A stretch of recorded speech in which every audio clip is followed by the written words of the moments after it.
La tristesse, l'émotion sans doute la plus difficile et la plus complexe à accueillir. La tristesse s'insinue lentement, telle une rivière souterraine, creusant son chemin à travers les failles de notre être, érodant nos fondations intérieures.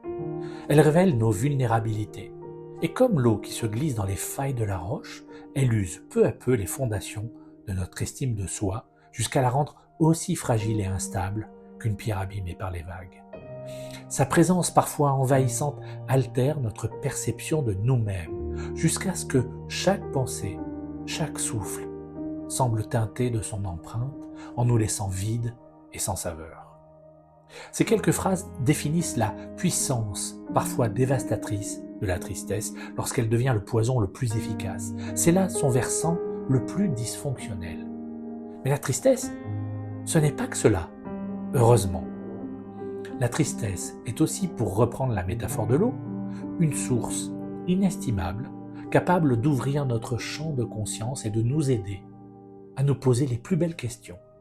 Elle nourrit le doute fécond, rend fertile nos idées et alimente la quête de remise en question et de désir intérieur en envie de grandir. Alors oui, elle possède une capacité paradoxale. D'un côté, irriguer notre être, nourrissant notre personnalité des sédiments les plus profonds et précieux, comme un fleuve qui ferait remonter à la surface les trésors enfouis au plus profond.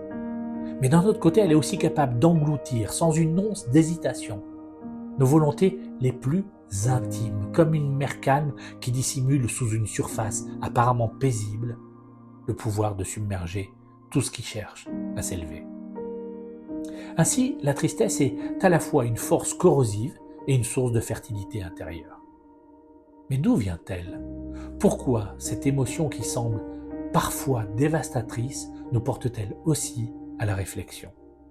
La tristesse dans notre quotidien est majoritairement la conséquence de peur et de colère que nous ne réussissons pas à réguler.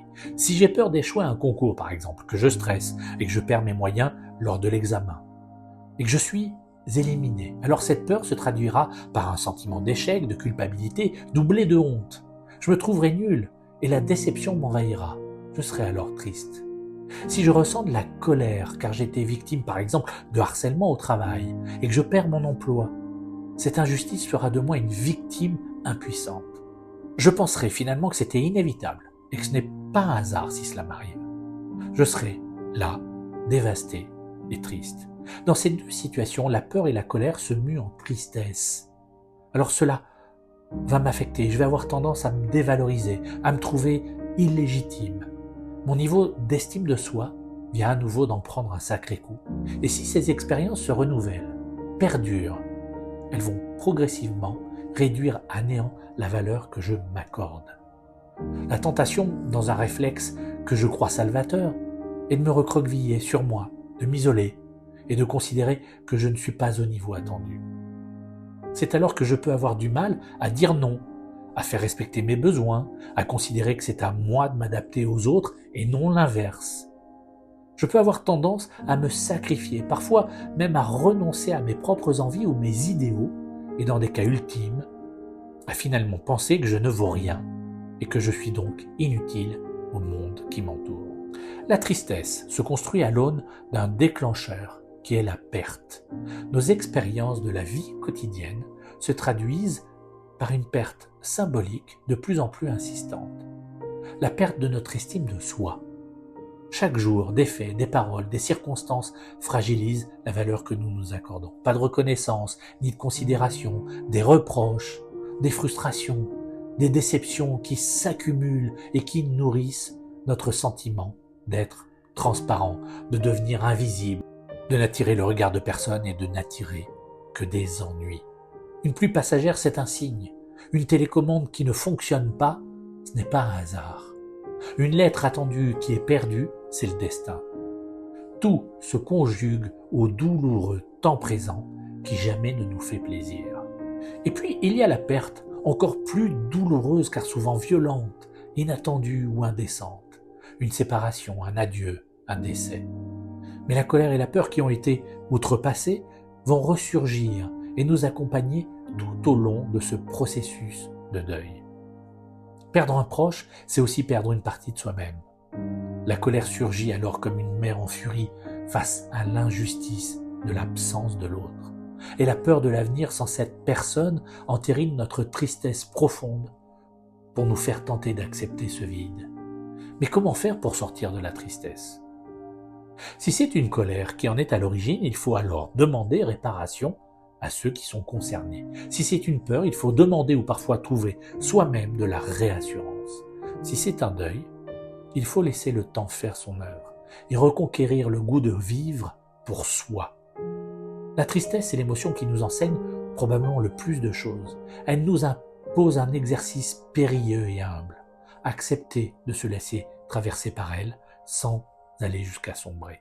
Et contrairement à toutes nos idées reçues sur le moment, il est terriblement conseillé d'accepter l'épaule de quelqu'un qui saura nous soutenir.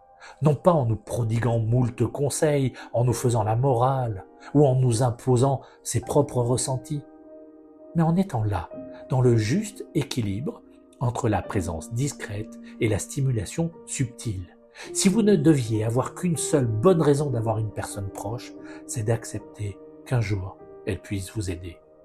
Car accepter l'aide d'autrui, c'est reconnaître que nous ne sommes pas invincibles, mais humains. C'est un acte de force, non un acte de faiblesse. À toutes celles et ceux qui me disent qu'elles ne le méritent pas ou qu'elles ne veulent pas déranger, mais je leur réponds, quand un de vos proches vous demande de l'aide, pour rien au monde, vous ne refuseriez de leur tendre la main. C'est d'ailleurs un honneur d'être sollicité par l'autre, une reconnaissance, une preuve. C'est précieux. Et vous voudriez priver les autres de ce cadeau que vous leur feriez en leur disant « J'ai peut-être besoin de ton aide ». Je suis Robert Zuilly et je suis convaincu que lorsque l'on traverse un moment où la tristesse s'empare de nous, rien n'a plus de valeur que celui ou celle sur qui on peut s'appuyer sans craindre d'être jugé. Finalement, partager sa vulnérabilité, c'est permettre à des liens encore plus forts de se tisser.